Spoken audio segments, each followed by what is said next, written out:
ठीक है, तो ये सेकंड पार्ट है यूरोप का, इसमें कवर हो जाएगा, पूरा यूरोप खत्म हो जाएगा। यहाँ से देखो फ्रांस से,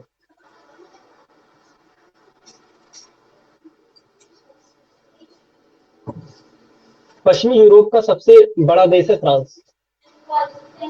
इसके उत्तर में, सब लोग अपने माइक ऑफ कर दो। इसके उत्तर में,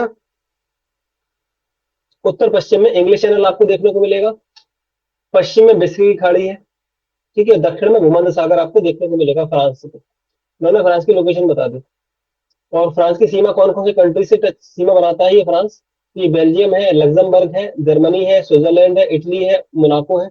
ये सारे देशों से ये सीमा बनाता है। स्पेन है, ठीक है, अंडोरा है। ये सारे कंट्री हैं जिनसे ये सीमा बनाता है। ठीक है। अच्छा मुझे ये बताओ, इन सारे देशों में कौन कौन सी कंट्री है जो लैंड लॉक कंट्री है? कौन कौन सी कंट्री है जो लैंड लॉक कंट्री है? तो अंडा बताओ मुझे।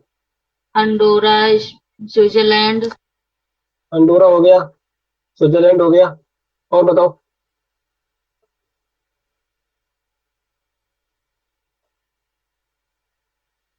और कोई ऐसा है? लग्जमबर्ग भी है। ठीक है, ये तीन ही कंट्री हैं जो कि फ्रांस से सीमा बनाते हैं और जो कि लैंड ऑफ कंट्री है। बाकी आप देखोगे तो मोनाको ये समुद्र से बनाएगा सीमा, नीचे आपको देखने को मिलेगा मोनाको। ये फ्रांस के बिल्कुल नीचे मिलेगा आपको, फ्रांस और इटली के पास। यहाँ पे देखना आप लोग, यहाँ पे मोनाको यहाँ मिलेगा। ये दिख रहा है आप लोगों को? जी सर, जी ये सर। ये है मोनाको। ठीक है। और बाकी लग्जमबर्ग ये लैंड ऑफ कंट्री है, बेल्जियम सीमा बनाएगा समुद्र से। ठीक है, तो यहाँ पे दो तीन कंट्री है जो लैंड ऑफ कंट्री है। और यहाँ देखो दक्षिण अमेरिका में फ्रेंच गुयाना, फ्रांस के समुद्र पार चार विभाग हैं जिनके पहला इन्होंने नाम दिया दक्षिण अमेरिका का फ्रेंच गुयाना। और वेस्ट इंडीज में स्थित गोवा, डेनूब, मार्टिनिक। और हिंद महासागर में रियूनियन द्वीप। ये पूछा जाता है, रियूनियन द्वीप कहाँ पर पड़ता है? तो रियूनियन द्वीप कहाँ पड़ता है? हिंद महासागर में पड़ता है। ठीक है। प्यूटो द्वीप, जो कि पहले कॉमरोस द्वीप का एक अंग था। ठीक है। यहाँ देखो कुछ पर्वत जो इंपोर्टेंट है मैंने आपको दिखाए हैं। ये इंपोर्टेंट है, फ्रांस और स्पेन के बीच में जो पर्वत पड़ता है, पेरीज पर्वत है। सर्वोच्च शिखर पिको डी अनेटो इसका है, पेरीज पर्वत का। ठीक है, हालांकि ये पूछता नहीं है। वॉशजिस पर्वत याद रख सकते हो आप लोग। ठीक है। आल्पस की सबसे ऊंची चोटी इंपोर्टेंट है, माउंट ब्लांक, फ्रांस में ही पड़ती है। फ्रांस की सबसे प्रसिद्ध नदी कौन सी है? सीन नदी। फ्रांस की राजधानी जो पेरिस है वो इसी नदी पर बसी है, देखो, पेरिस। पेरिस नगर इसी नदी के किनारे स्थित है। लॉयर नदी फ्रांस की सबसे लंबी नदी है ये। फ्रांस की सबसे लंबी नदी है लॉयर नदी। और सबसे इंपॉर्टेंट या प्रसिद्ध नदी सीन है। रॉन नदी जो कि भूमध्य सागर में गिरती है, ये आपको देखने को मिलेगी, रॉन। ठीक है। और देश की सबसे अधिक पानी की निकासी करने वाली नदी है ये रॉन नदी। सी नदी जो है ये इंग्लिश चैनल में गिरती है। लॉयर नदी बिस्के की खाड़ी में गिरती है। ठीक है। लॉयर नदी जो है ये बिस्के की खाड़ी में गिरती है। और रॉन नदी जो है गल्फ ऑफ लॉयन में गिरती है। देखो सब लोग यहाँ पे, शायद इसमें मिल जाएगा। सब लोग यहाँ देखो, अब इसमें भी नहीं है ज्यादा। देखो लॉयर नदी आपको दिख रही है यहाँ पे, लॉयर नदी ये कहाँ गिर रही है? बिस्के की खाड़ी में। ये देखो सीन नदी, सी नदी कहाँ गिर रही है? इंग्लिश चैनल में। एक नदी आप देखोगे यहाँ पर इस जगह पे मिलेगी, रॉन नदी। और यहाँ पर गुल्फ ऑफ लॉइन आपको देखने को मिलेगा, गुल्फ ऑफ लॉइन। ठीक है। तो गुल्फ ऑफ लॉयंस में ये गिरती है नदी, कौन सी नदी? रॉन नदी। सब लोगों को मिल गया? बताओ जरा। और ये पूरा भूमध्य सागर है। जी सर। ठीक सर है। ये भूमध्य सागर में जो और सागर है वो समझ में नहीं आ रहा है सर। इसमें क्या समझ में जैसे आ रहा है? देखो कितनी आसान है बिल्कुल। ये भूमध्य जैसे सागर है, इसमें छोटे छोटे सागर कौन कौन से देखो। जी। लिगुरियन सी, जो यहाँ देखो लिगुरियन सी आपको देखने को मिलेगा। कि सर ये नहीं समझ में आ रहा है। मतलब क्या दिक्कत आ रही है समझने में? ये मतलब सागर समझ नहीं आ रहा है ये? नहीं नहीं क्या? नहीं, जैसे कि एक तो भूमध्य सागर है ही है सर, वो उसमें छोटे छोटे हाँ, सागर समझ में नहीं आ रहे हैं, जी छोटे छोटे सागर कैसे बने हैं इसमें। अरे देखो इनके नाम रख दिए इन्होंने, जैसे ये पूरा भूमध्य सागर है बड़ा सा, जी सर। पूरा भूमध्य सागर है, ठीक है। जी। अब इनमें अपने देशों के पास में इन्होंने छोटे छोटे लिगुरियन सी इन्होंने नाम रख दिए यहाँ पे, एक जी। टायरेनियन सी इन्होंने नाम रख दिया, इसका आयोनियन सी इन्होंने नाम रख दिया, ठीक है। इनको सागर को भी पार्ट में बांट दिया, जैसे होता जी। नहीं है, जैसे मान लो अपना, जैसे हम कोई जैसे मान लो लखनऊ के निवासी है, अब पूरा जी। इतना बड़ा लखनऊ, लखनऊ में मोहल्ले बांट दिए इन्होंने, जिले बांट दिए छोटे छोटे के, हाँ इस जिला, इस तरह से सागर में भी इन्होंने हिस्से बांट दिए इस तरह से।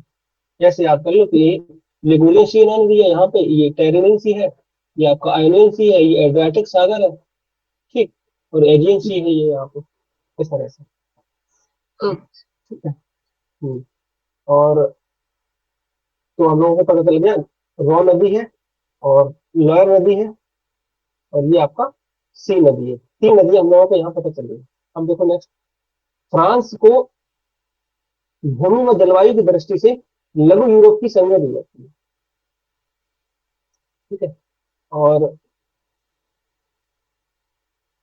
खेती बाड़ी काफी अच्छी होती है फ्रांस में, और इसलिए फ्रांस को जो है किसानों का देश ही बोला जाता है, ठीक है। मार्सलीज भूमध्य सागरीय, मार्सलीज एक बंदरगाह पड़ता है ये फ्रांस में, फ्रांस का बंदरगाह ही है मार्सलीज बंदरगाह, भूमध्य सागरीय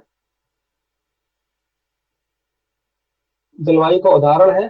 फ्रांस यूरोप का एकमात्र ऐसा देश है जो खाद्यान्न उत्पादन में आत्मनिर्भर है।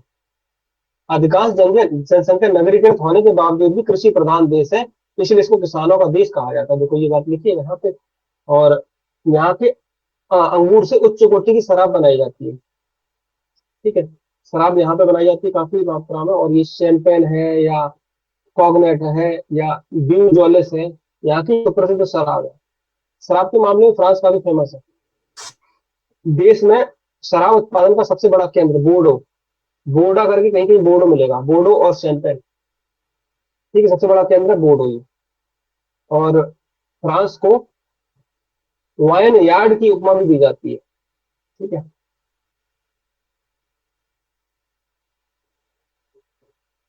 लॉरेन के पास ही सार क्षेत्र स्थित मिलेगा, सार क्षेत्र किसे जाना जाता है, तो लॉरेन के पास सार क्षेत्र है, ये कोयले के लिए फेमस है, ठीक है। लॉरेन के पास जो सार क्षेत्र है वो कोयले भंडार के लिए प्रसिद्ध है। और फ्रांस के औद्योगिक केंद्रों में टुलूज विमान उद्योग के लिए प्रसिद्ध है, टुलूज, टुलूज किस लिए जाना जाता है, विमान उद्योग के लिए, ठीक है। और रेशमी वस्त्र उद्योग रोन घाटी में केंद्रित है, रेशमी वस्त्र उद्योग जो कहाँ मिलेंगे, रोन घाटी में। रोन नदी हम दिखा चुके हैं आपको वही। सी नदी के किनारे अवस्थित पेरिस सभी यातायात साधनों के का केंद्र होने के कारण जो है फ्रांस का हृदय कहलाता है, पेरिस, ठीक है। और सांस्कृतिक केंद्र होने के कारण जो है पेरिस को ही बुलाया जाता है फैशन की नगरी, इसको बोलते हैं, पेरिस को ही बोलते हैं फैशन की नगरी कहा जाता है। और देखो फ्रांस में एक लियोन्स जगह है, लियोन्स किसके लिए फेमस है, रेशम उद्योग के लिए फेमस है लियोन्स। क्वेश्चन आ सकता है लियोन्स किस लिए जाना जाता है, रेशम उद्योग के लिए।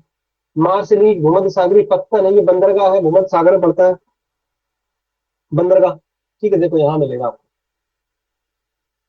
सब लोगों को दिख रहा है ये देखो सब लोग, ये मार्सिलीज, तो ये भूमध्य सागरी पत्तन है, बंदरगाह है, भूमध्य सागर में पड़ता है, ठीक। और यूरोप का दूसरा सबसे बड़ा बंदरगाह है कौन सा, मार्सिलीज, ठीक है। और सबसे बड़ा जो बंदरगाह पड़ता है यूरोप का, उस बंदरगाह का नाम है रोटरडम, रोटरडम, रोटरडम कहाँ पड़ता है, नीदरलैंड में, शायद मिल जाए आपको देखने को, यहाँ पे देखो ये दिख रहा है आपको, ये रोटरडम, ये ये बंदरगाह, यूरोप का सबसे बड़ा बंदरगाह यही है रोटरडम। और यूरोप का दूसरा सबसे बड़ा बंदरगाह ये है मार्सिलीज, ये फ्रांस में पड़ता है, ये नीदरलैंड में पड़ता है, ये नीदरलैंड में, ठीक। अब कुछ चीजें और है जो यहाँ पे छुपी है, देख लो वन लाइनर में। फ्रांस के लौह अयस्क का 90% भाग कहाँ से निकाला जाता है, तो फ्रांस में मैंने अभी बताया, तो लॉरेन, लॉरेन जो है ये फ्रांस का क्षेत्र है, किस लिए जाना जाता है, लौह अयस्क के लिए जाना जाता है, ठीक है। और फैशन की नगरी या फ्रांस का हृदय स्थल या ग्रंथिल नगर या सांस्कृतिक गढ़ किसको बोलते हैं, पेरिस को बोलते हैं, फ्रांस की जो राजधानी है। टुलूज किस उद्योग के लिए फेमस है, टुलूज जो है ये विमान उद्योग के लिए जाना जाता है, फ्रांस को स्पेन से, ध्यान से देखना, फ्रांस को स्पेन से, और फ्रांस को इटली से, और फ्रांस को स्विट्जरलैंड से कौन कौन से पर्वत अलग करते हैं? तो अगर देखा जाए तो फ्रांस और स्पेन के बीच में बात की थी हम लोगों ने पेरनीज पर्वत, फ्रांस और इटली के बीच में आल्पस पर्वत, फ्रांस और स्विट्जरलैंड के बीच में जूरा पर्वत। ठीक है, तो ये पता होना चाहिए। लियोन्स बहुत इंपॉर्टेंट है, लियोन्स अभी बात की थी, रेशम उद्योग के लिए फेमस है लियोन्स। मूरलैंड, मूरलैंड जो है कहाँ स्थित है? यूनाइटेड किंगडम में। डॉगर बैंक दिखा चुके थे आप लोगों को, उत्तरी सागर में पड़ता है। डॉगर बैंक किस लिए जाना जाता है? मत्स्य उद्योग के लिए, मत्स्य पालन के लिए, मत्स्य पालन के लिए। मार्स बीच क्यों फेमस है? क्योंकि भूमध्य सागरीय यूरोप का दूसरा सबसे बड़ा पत्तन है, दूसरा सबसे बड़ा बंदरगाह है मार्स बीच। अंडोरा देश कहाँ पड़ता है? अंडोरा देश फ्रांस और स्पेन के बीच पड़ता है, ये कल भी दिखाया था मैंने आपको मैप में। अंडोरा देश ये देखो, ये पड़ता है अंडोरा।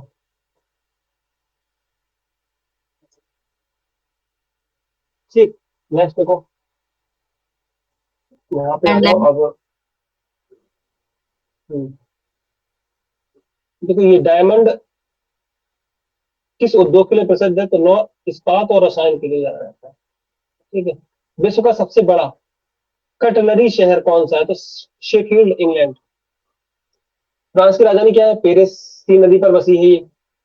और यहाँ देखो जली सीमा, तो फ्रांस में आप देखोगे यहाँ पर इंग्लिश चैनल आपको नॉर्थ में देखने को मिलेगा, बिस्के की खाड़ी देखने को मिलेगी। तो फ्रांस से कौन कौन सा जली सीमा बना रहा है?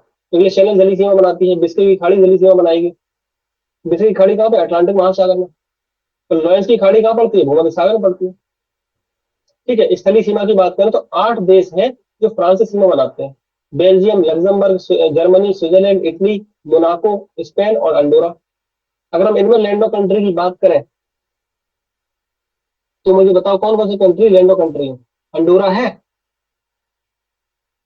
जी बताओ। हाँ सर। बिल्कुल है। मोनाको है? जी सर। मोनाको नहीं है। मोनाको नहीं है सर, हाँ। ठीक है, स्विट्जरलैंड है। तो ये मोनाको नहीं पड़ेगा, ये पड़ेगा आपका स्विट्जरलैंड पड़ता है। स्विट्जरलैंड पड़ेगा सर, और स्विट्जरलैंड है। लग्जमबर्ग बेल्जियम, है। लग्जमबर्ग भी पड़ेगा। ठीक है, लग्जमबर्ग तो पड़ेगा। 3 ही कंट्री है यहाँ पर, अंडोरा, स्विट्जरलैंड और लग्जमबर्ग। बाकी बेल्जियम भी समुद्र से सीमा बनाएगा, जर्मनी भी बनाता है, इटली भी बनाता है, और आपका मोनाको भी बनाएगा, और स्पेन भी बनाएगा। ये सारे कंट्री जल जल से सीमा बनाते हैं। बाकी 3 आपको लैंड ऑफ कंट्री यहाँ पे मिले देखने को। पर्वतीय सीमा की बात करें तो पेरनीज पर्वत जो है ये फ्रांस और स्पेन के बीच में सीमा बनाएगा। सर्वोच्च चोटी को कौन सी है? पिकोडे, पिकोडे अनेटो। हालांकि नहीं पूछता ये, बस याद रखना पेरनीज पर्वत के बारे में। आल्पस पर्वत जो है इटली और फ्रांस के बीच पड़ेगा। आल्पस की सबसे ऊंची चोटी पूछ लेता है, माउंट ब्लांक है। जूरा पर्वत फ्रांस और स्विट्जरलैंड के बीच पड़ेगा। वॉजिस पर्वत जर्मनी और फ्रांस के बीच पड़ता है, वॉजिस पर्वत। कई बार बता चुके हैं, याद रहना चाहिए। ठीक, अगला देखो, प्रमुख नदियां फ्रांस की, सी नदी, लॉयर नदी, रॉन नदी, बता चुके हैं।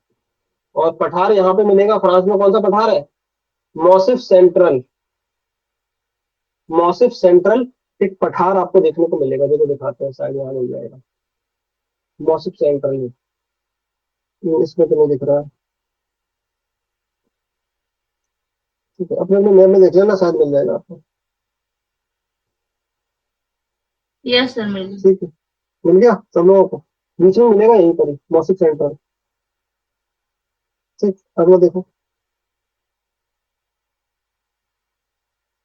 और यहाँ पे शराब उत्पादन का केंद्र कौन सा? बोडो, बोडो फेमस ज्यादा है। बोडो याद रखना, बोडो ये पूछ लेता है कि किस लिए फेमस होता है? शराब उत्पादन के लिए फेमस है। अब आते हैं यूके की बात करते हैं। यूनाइटेड किंगडम, इंग्लैंड, स्कॉटलैंड और वेल्स, मैंने बताया था इन तीनों को मिला के क्या बोलते हैं?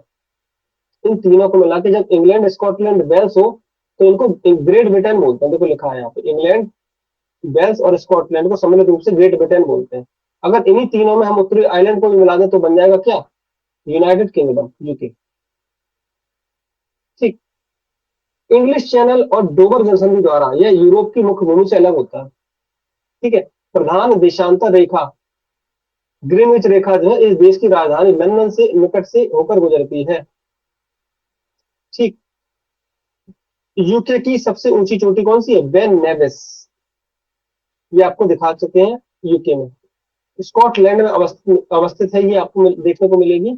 और उत्तरी आयरलैंड के बेलफास्ट के दक्षिण में माउरी पर्वत, माउरी पर्वत एक अत्यंत मनोरम पर्वत है। माउरी पर्वत कहां पर पड़ता है? याद रखना, पर्वत पूछे तो यूके में, उत्तरी आयरलैंड में, ठीक है, माउरी पर्वत। और एक माउरी जनजाति है, माउरी जनजाति कहां मिलेगी? ये न्यूजीलैंड। बताएगा? हाँ, न्यूजीलैंड, न्यूजीलैंड। माउरी जनजाति न्यूजीलैंड, न्यूजीलैंड में मिलेगी। और माउरी पर्वत पूछ ले तो क्या बताओगे? उत्तरी आयरलैंड में, ठीक है। नेक्स्ट देखो,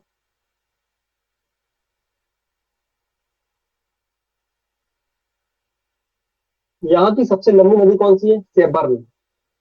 यूके की सबसे लंबी नदी कौन सी है? शेबर्न नदी, ठीक है। महत्वपूर्ण नदी की बात करें तो टेम्स है, और जिसके किनारे राजधानी लंदन बसा हुआ है, ठीक है। टेम्स नदी किनारे लंदन बसा हुआ है। और भी कई सारी नदियां देखो, हम्बर नदी है, टाइन नदी है, मर्सी नदी है। ये सारी नदियां आपको यूके में देखने को मिलेंगी। यूके की जलवायु कैसी है? समशीतोष्ण महासागरीय जलवायु, ठीक है। वर्ष के अधिकतर दिन बादलों से घिरे रहते हैं यहाँ पे, मैं बताया तो कभी भी वर्षा होना स्टार्ट हो जाती है। और अधिकांश वर्षा शीतकाल में चक्रवातों द्वारा होती है। उत्तरी सागर में विश्व प्रसिद्ध मत्स्य क्षेत्र डॉगर बैंक, मैंने बताया था डॉगर बैंक आपको किसमें जाना जाता है? मछलियों का बृहद भंडार मिलेगा, मत्स्य उत्पादन के लिए फेमस है। ग्रेट ब्रिटेन के उत्तर उत्तरी भाग को स्कॉट पाइन के वृक्ष और ये कई सारी वनस्पतियां यहाँ पे देखने को मिल रही है। मूरलैंड में कॉटन ग्रास और कीड प्रमुख वनस्पतियां यहाँ पे देखने को मिलेंगी।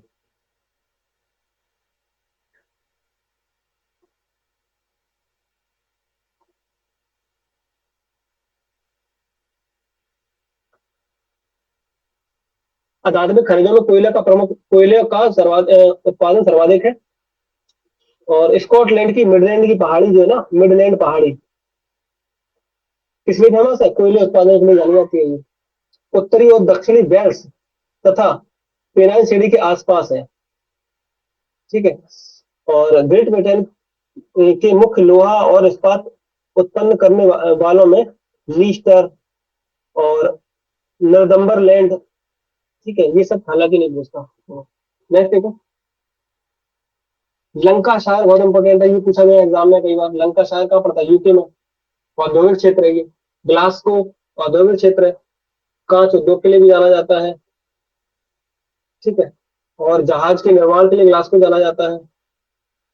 सूती वस्त्र उद्योग भी ग्रेट ब्रिटेन का महत्वपूर्ण उद्योग है। इसके मुख्य केंद्र लंकाशायर किस लिए जाना जाता है? सूती वस्त्र के लिए।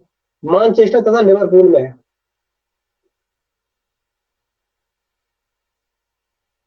ऊनी वस्त्र बनाने के मुख्य कारखाने लंकाशायर और यॉर्कशायर में है।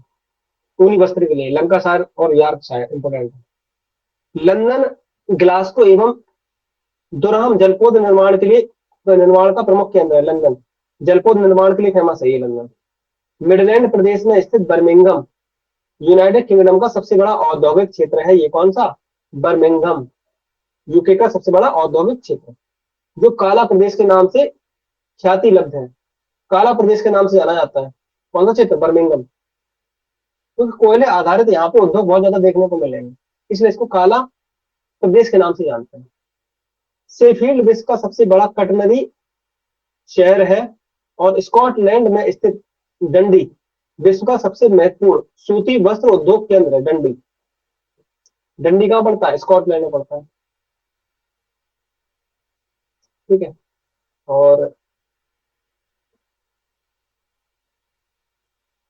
नेक्स्ट बात करते हैं जर्मनी की। इस देश के उत्तर में आपको बाल्टिक सागर देखने को मिलेगा, जर्मनी के उत्तरी सागर और डेनमार्क, ठीक है। उत्तर में बाल्टिक सागर और उत्तरी सागर और डेनमार्क मिलेंगे, ठीक है, जर्मनी।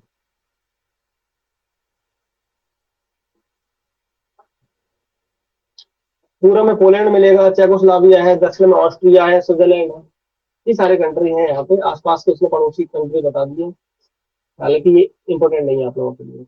यहाँ देखो नेक्स्ट,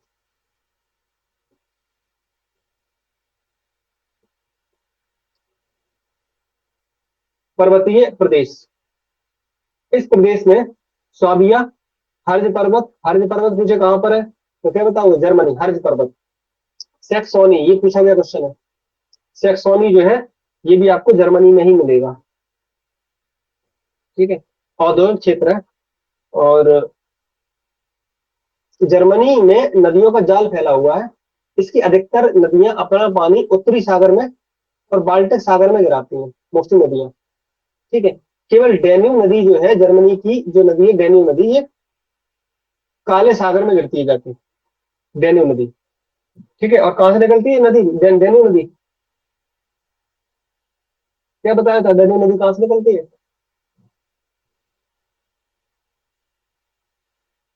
अरे ब्लैक फॉरेस्ट पर्वत कल ही तो बताया था। ठीक है, और कुछ नदियां यहाँ पे और मिलेंगी, राइन नदी है, एल्ब नदी है, ऑडर नदी है, स्प्री नदी है, बीसर नदी है, एम्स नदी है, साले प्रमुख नदियां हैं यहाँ की, ये सारी नदियां। इसमें राइन नदी में भारी नौकागमन होता है, काफी ज्यादा ट्रेड व्यापार वगैरह होता है, तो काफी व्यस्तम नदी है ये राइन नदी। ठीक है, पश्चिम में राइन नदी ही कुछ दूरी तक फ्रांस के समानांतर सीमा बनाती है, और इसके पूर्व में आपको ऑर्डर नदी जो है जर्मनी और पोलैंड के बीच में सीमा बनाती है। तो अगर पूछे ऑर्डर नदी कौन कौन से देशों के बीच सीमा बनाती है, तो क्या बताओगे, जर्मनी और पोलैंड के बीच में। और लुडविग्स लुडविग्स लुडविग्स नहर जो है दक्षिणी जर्मनी का एक व्यस्तम आंतरिक जलमार्ग है।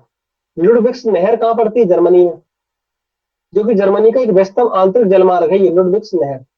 यह नहर डैन्यूब नदी से जुड़ी हुई है। ठीक, नेक्स्ट, जर्मनी की जलवायु पश्चिमी यूरोपीय प्रकार की जलवायु है। और शार और रूर प्रदेश, याद रखना, ये कोयले के लिए फेमस है, ये काफी, शार प्रदेश, रूर प्रदेश, बिटुमिनस कोयले के उत्पादन के लिए प्रसिद्ध है। रूर बेसन को जर्मनी का क्या कहते हैं, काला प्रदेश। रूर प्रदेश, रूर जो बेसन है ये कोयले के लिए काफी फेमस है, इसलिए इसको जो है काला प्रदेश के नाम से जाना जाता है। और यूरोप का औद्योगिक हृदय स्थल इसी को बोलते हैं, यूरोप का औद्योगिक हृदय स्थल। ठीक है, तो रूर बेसन है उसको।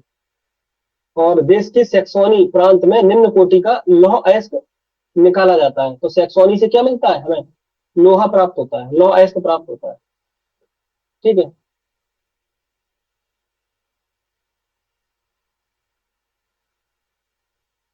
देखो जर्मनी में क्या है, राजधानी क्या है, बर्लिन।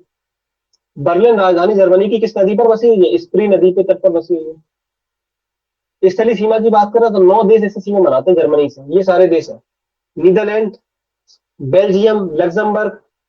बताओ कौन कौन सी लैंड कंट्री है, लग्जमबर्ग है, बिल्कुल है। जी सर। ऑस्ट्रिया है सर। बिल्कुल है। चेक गणराज्य है जी, सर। है सर। पोलैंड है। स्लोवाकिया है पोलैंड सर। भी है। पोलैंड। वियना है।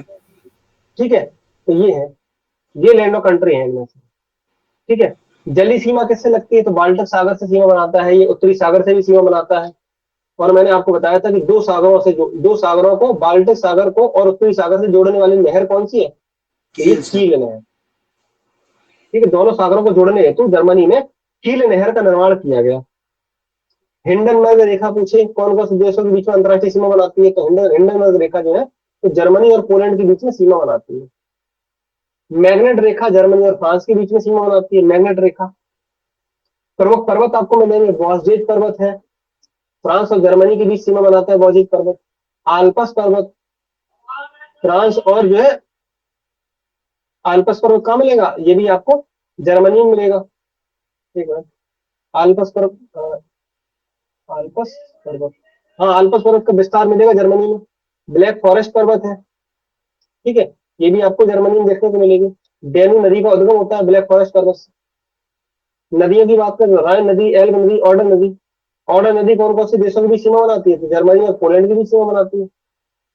डेन्यू नदी आपको देखने को मिलेगी जर्मनी में। स्प्री नदी देखने को मिलेगी, जर्मनी की राजधानी बर्लिन स्प्री नदी पर है। ठीक, और ये सार और रूर प्रदेश जो है बिटुमिनस कोयले के लिए फेमस है। ठीक, अगला देखो,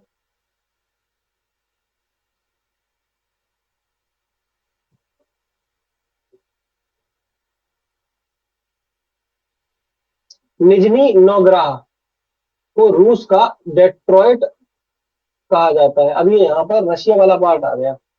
एक पेज शायद इसमें मिसिंग था, 11 है और ये 12 मिसिंग तो नहीं है मुझे, ठीक है। और यहाँ से रशिया स्टार्ट हो जाता है, तो यहाँ पे देखो तुला। तुला को क्या कहते हैं? तुला को कहते हैं रूस का पिट्सबर्ग। तुला को क्या कहते हैं? रूस का पिट्सबर्ग बोलते हैं। तथा इवानोवा, इवानोवा को रूस का मानचेस्टर बोला जाता है। मानचेस्टर किसी स्मृति वस्तु में जाना जाता है। पिट्सबर्ग जो है ये लोहा लोहा के लिए उद्योग क्षेत्र है, ये पिट्सबर्ग। डेट्रॉइट आपको पता ही है, कार उद्योग के लिए फेमस है ये डेट्रॉइट। ठीक, ये इसको याद रखना है। और ये देखो कुछ बास में मैग्नेटोगार, मैग्नेटोगोर्स तथा मालगाड़ी की एक शटल सेवा है जो कुछ बास से कोयला लेकर युवराज क्षेत्र के औद्योगिक नगरों को, विशेष रूप से मैग्नेटोगोर्स को जाती है ये। ठीक है। और यहाँ देखो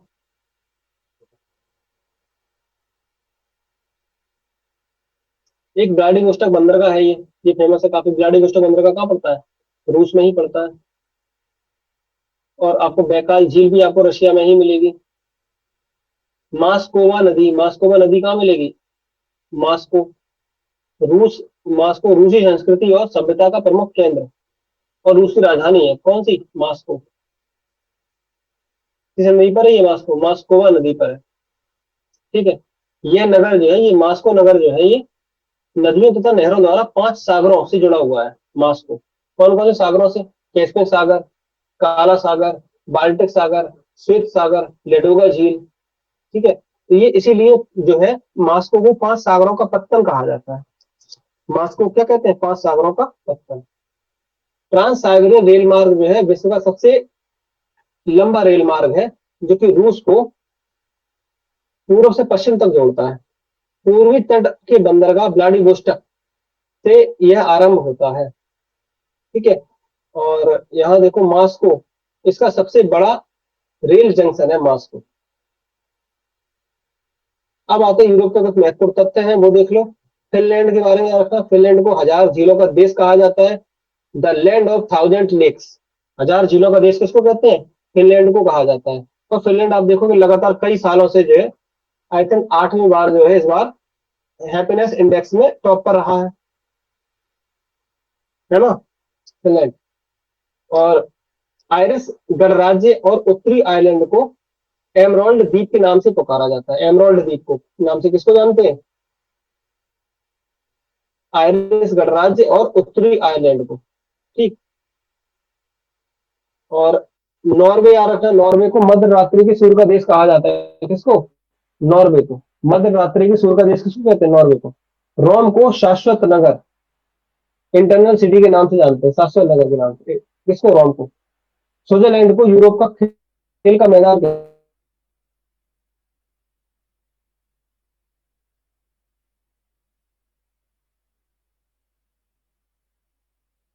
हैं। याद रखना इसका है। ठीक है। नेक्स्ट देख लो। सबसे निम्न सतह कैस्पियन सागर, कैस्पियन सागर सबसे निचला निचला स्थान मिलेगा यहाँ पे देखने को यूरोप में। सबसे ऊपरी बिंदु माउंट एल्ब्रोस देखने को मिलेगा, माउंट एल्ब्रोस। वेनिस क्या है? इटली। वेनिस को इटली इटली में पड़ता है, जो कि एड्रियाटिक की रानी कहा जाता है। एड्रियाटिक की रानी किसको कहते हैं? वेनिस को। ब्रिटिश म्यूजियम लंदन, विश्व का सबसे बड़ा म्यूजियम कौन सा है? British museum. विश्व का सबसे बड़ा महल या पैलेस कौन सा है? वेटिकन, रोम में पड़ता है। इटली के सिसिली और एटना और स्ट्राम्बोली, ये क्या है? सक्रिय ज्वालामुखी है ये। सिसिली जो है ये पड़ता है इटली के सिसिली पे, सिसिली। और ये एटना ज्वालामुखी याद रखना। और स्ट्राम्बोली ये भूमध्य सागर में पड़ेगा। इसे भूमध्य सागर का प्रकाश स्तंभ कहा जाता है। किसको? स्ट्राम्बोली को। इटली के नेपल्स राज्य में स्थित विसुवियस ज्वालामुखी, ये भी इंपॉर्टेंट है, इटली में ही पड़ता है। विसुवियस ज्वालामुखी है ये। नीदरलैंड के उत्तरी सागर के तट पर, तट के साथ बड़े बड़े तटबंध बनाकर समुद्र की भूमि को क्या किया गया? भूमि प्राप्त की है। इन तटबंधों को डाइक कहा जाता है। एक चीज याद रखना, नीदरलैंड में भूमि की कमी है, तो यहाँ इन्होंने क्या किया कि समुद्र को पीछे धकेला, अपनी टेक्नोलॉजी से समुद्र को पीछे किया पानी खत्म किया, उस पर मेड़ बनाई, बड़ी बड़ी सी दीवार बना दी। दीवार बना के जो है इन्होंने समुद्र से जमीन प्राप्त कर ली खेती बाड़ी करने के लिए। खेती के लिए जमीन तो थी नहीं इनके पास, तो खेती प्राप्त करने के लिए इन्होंने समुद्र समुद्र में ही जमीन बना, वो समुद्र में ही एक दीवार बना दी। इस दीवार को ही कहा जाता है क्या? डाइक। क्या कहते हैं? डाइक। तो ये बोला तटबंधों को क्या कहते हैं? डाइक। और जो जो जो खेती बाड़ी, जो जो मतलब फील्ड, जो खेत प्राप्त कर लिया है इन्होंने, जो जगह प्राप्त कर ली है खेती बाड़ी के लिए, उसको कहा गया क्या? पोल्डर लैंड। पोल्डर लैंड या पोल्डर भूमि, इसी को कहा जाता है पोल्डर भूमि, की जगह प्राप्त की। तो वही लिखा है देखो, डाइक से घिरे समुद्री पानी को पंपों द्वारा वापस समुद्र में डाल देते हैं। इस प्रकार प्राप्त भूमि को क्या कहते हैं? पोल्डर भूमि कहते हैं।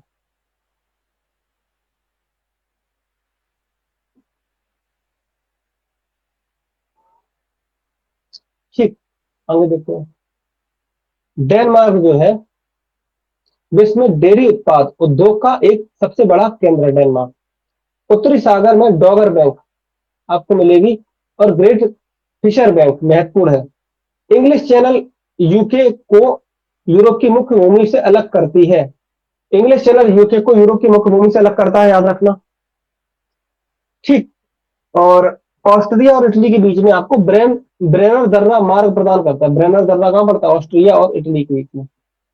फिनलैंड और नॉर्वे तथा स्वीडन, इनसे आर्कटिक वृत्त गुजरता है। आर्कटिक वृत्त कौन कौन से कंट्री से गुजरता है? आइसलैंड, नॉर्वे, स्वीडन, फिनलैंड, और आगे चल के रशिया से भी गुजरता है। ठीक है, ये क्वेश्चन आया हुआ क्वेश्चन है। स्पेन और फ्रांस के बीच में पेनिस पर्वत है, ये भी आया हुआ क्वेश्चन है। फ्रांस और जर्मनी के बीच में मैग्नेट रेखा है। मैसीटा का पठार कहां मिलेगा? स्पेन और पुर्तगाल में मिलेगा। इस महाद्वीप के स्थलों देश उन्होंने देखो दिखा दिए। स्विट्जरलैंड स्थलों देश है, ऑस्ट्रिया स्थलों देश है, चेक गणराज्य स्थलों देश है, Slovakia, Hungary, Luxembourg, Serbia, Kosovo, ये सारे कंट्री लैंड ऑफ कंट्री है। सेंट जॉर्ज चैनल मैंने आपको दिखाया था, आयरलैंड और ग्रेट ब्रिटेन के बीच विद्यमान है। आयरलैंड और ग्रेट ब्रिटेन के बीच में सेंट जॉर्ज चैनल, देखो यहाँ पर ये दिखाया था मैंने, सेंट जॉर्ज चैनल आयरलैंड और यूके के बीच आयरलैंड में। और यूके के बीच पड़ता है। और हम कह सकते हैं कि सेल्टिक सी और आयरिश सी के बीच में भी पड़ता है ये सेंट जॉर्ज चैनल। ठीक, नेक्स्ट। जर्मनी और नीदरलैंड देशों का प्रधान बंदरगाह कौन सा है? रॉटरडम, जिसकी चर्चा कर चुके हैं। नीदरलैंड में पड़ता है रॉटरडम बंदरगाह, और यूरोप का सबसे बड़ा बंदरगाह है ये। आइसलैंड के भूतापीय ऊर्जा शक्ति का प्रमुख स्रोत है। स्विट्जरलैंड चारों ओर से आल्प्स पर्वत से घिरा हुआ है। स्विट्जरलैंड। बर्न इसकी राजधानी, स्विट्जरलैंड की राजधानी क्या है? बर्न। ज्यूरिख इसका सबसे बड़ा शहर। जिनेवा इस शहर का इस देश का एक शहर है जिनेवा, जहां अनेक मुख्यालय मिलेंगे आपको जिनेवा में। ठीक है। और यूरोपीय आर्थिक समुदाय के सदस्य देशों की संख्या 27 है। ब्रेन बेनेलक्स, ये यार में ये पूछा जाता है, बेनेलक्स में कौन कौन से कंट्री आते हैं? तो बेनेलक्स में BNL बना लो। बेनेलक्स बेनेलक्स क्या बनाओ? BNL। बी से बेल्जियम, एन से नीदरलैंड और एल से लग्जमबर्ग। तो बेनेलक्स, तो बेनेलक्स में कौन कौन से कंट्री शामिल है? बेल्जियम, नीदरलैंड और लग्जमबर्ग। और स्पेन और पुर्तगाल को मिला के क्या बोलते हैं? आइबेरिया, ये बता चुके हैं आप इबेरिया। लोगों को। हाँ। और ये देखो, टरहेनियन सागर, यह सागर इटली, सिसिली और सार्डिनिया एवं कोर्सिया से घिरा हुआ है। यह सागर भूमध्य सागर का ही एक भाग है, जो कि कोर्सिया चैनल या बेनिफिशियो एवं मेसिना जलसंधि द्वारा अलग होता है। ठीक है, ये बता चुके। देखो टैनियन सी है, ये यहाँ पे पड़ेगा। ये है, देखो ये टैनियन सी। ठीक है, तो ये इन्होंने टारहेनियन सी बताया है। ठीक है। और ये इटली, सिसिली और सार्डिनिया और कोर्सिका। इटली, सिसिली और कोर्सिका और ये सार्डिनिया, इससे घिरा हुआ है। देखो यहाँ से इटली से, या सिसिली से, या सार्डिनिया और या कोर्सिका, इन सबसे बीच बीच में तो घिरा हुआ है ये टाइरेनियन सी। ठीक है। और कोर्सिका चैनल बेनाफेसियो व मैसेना जलसंधि द्वारा, यहीं पे आपको जलसंधि मिल जाएगी। ये कौन सी जलसंधि होता है, यहाँ पे कौन सी जलसंधि है, इस जगह पर कौन सी जलसंधि है? बोनाफेशियो। हाँ, बोनाफेसियो जलसंधि, ठीक है। और मैसेना जलसंधि कहाँ पड़ेगी? मैसेना पड़ेगी सिसिली और सिसिली, इटली के बीच। हाँ, इटली के बीच में, यहाँ पर, यहाँ पे आपको मैसीना स्टेट में देखने को मिलेगा। सर कहाँ पे? ये इस जगह पे, ये यहाँ मैसीना स्टेट मिलेगा। नेक्स्ट देखो,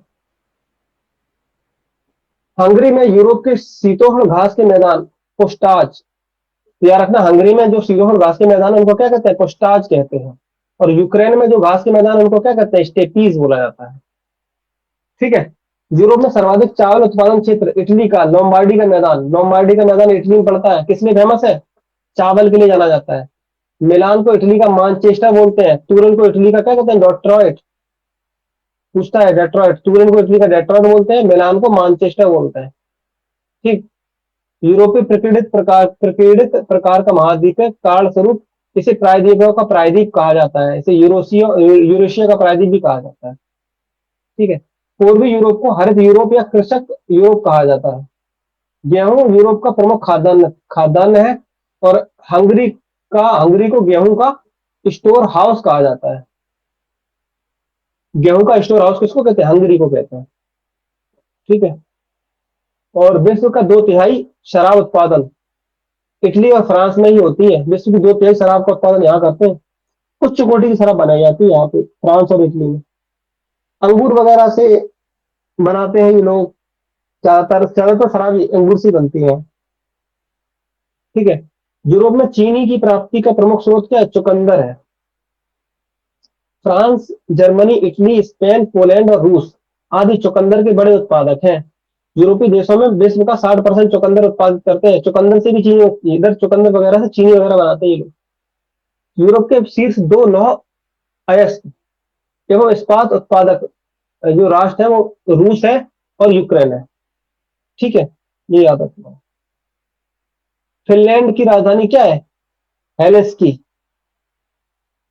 फिनलैंड की कैपिटल होगी।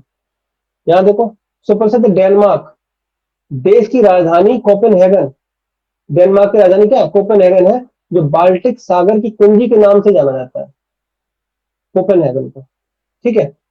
विश्व का सबसे पुराना पुराना संसदीय लोकतंत्र आइसलैंड का है। अंडोरा देश जो है ये आपको फ्रांस और स्पेन के बीच में मिलेगा, ठीक है। अंडोरा देश। जिब्राल्टर बता चुके हैं, जिब्राल्टर जलसंधि, ठीक है। जिब्राल्टर जलसंधि जो है अफ्रीका को यूरोप से अलग करती है, या हम कह सकते हैं मोरक्को को स्पेन से अलग करती है। जिब्राल्टर जलसंधि देखो लिखा है, मोरक्को को स्पेन से अलग करती है। अब ये देखो, ये बहुत इंपॉर्टेंट है, ध्यान से देखना। लोहे के प्रमुख और कोयला उत्पादक क्षेत्र है ये। लोहे का कौन कौन सा क्षेत्र है? देखो, जर्मनी का बेसर घाटी, बेसर घाटी कहां पड़ती है? जर्मनी में। किस लिए फेमस है? लोहे के लिए जानी जाती है। फ्रांस में लॉरेन, लॉरेन क्षेत्र फ्रांस का है, किस लिए? लोहे के लिए। स्वीडन में आपको किरुना मिलेगा, किरुना किसमें, कहां मिलेगा? स्वीडन में, लोहे के लिए जाना जाता है। कर्कनेस नॉर्वे का। देखो, यूक्रेन का कृवाई राग, ये पीसीएस में आया हुआ क्वेश्चन है। कृवाई राग जो है ये लोहे के लिए जाना जाता है और यूक्रेन में पड़ता है। कृवाई रॉग, ठीक है। और कुर्च ये आपका रशिया का, मैग्नेटोगोर्स रशिया का है, किस लिए जाना जाता है? लोहे के लिए जाना जाता है, कुर्स्क और मैग्नेटोगोर्स। कोयले की बात करें तो कुजबास, कुजबास क्षेत्र कहां पड़ता है? रशिया में, कोयले के लिए जाना जाता है। सारवेशिन और बवेरिया सैक्सोनी कहां पड़ते हैं? जर्मनी में ही। सार, बवेरिया, सैक्सोनी कहां पड़ते हैं? जर्मनी में। किस लिए जाने जाते हैं? कोयले के लिए जाने जाते हैं। ग्रेट ब्रिटेन की बात करें तो यॉर्कशायर, डर्बीशायर, नोटिंगम नोटिंगहमशायर, ये सारे के सारे कोयले के लिए जाने जाते हैं। ये सब ग्रेट ब्रिटेन में पड़ते हैं। विश्व का सबसे छोटा देश वेटिकन सिटी है। वेटिकन सिटी कहां पड़ता है? इटली में पड़ता है ये वेटिकन सिटी, ठीक। और इस प्रकार से यहाँ देखो, ये माल्टा, माल्टा बता चुके हैं। माल्टा जो भूमध्य सागर में एक द्वीपीय देश है, भूमध्य सागर में सिसिली के दक्षिण में स्थित एक देश है। माल्टा की राजधानी मैंने बताई थी क्या? वेलेट्टा, हाँ, वेलेट्टा। मोनाको की बात करें तो भूमध्य सागर में फ्रांसीसी क्षेत्र के अधीन एक लोक इनक्लेव है ये, ठीक है। रोटरडम उत्तरी सागर में बसे नीदरलैंड का एक बंदरगाह नगर है जो राइन नदी के डेल्टा पर स्थित है। कौन सा? रोटरडम बंदरगाह। ठीक है। कुल मिलाकर ये चैप्टर यहाँ पर समाप्त होता है। इसको एक आध बार पढ़ना, रिवाइज करना, क्वेश्चन लगाना, तो ये इजी है, आराम से हो जाएगा, कोई दिक्कत नहीं है। Thank you so much.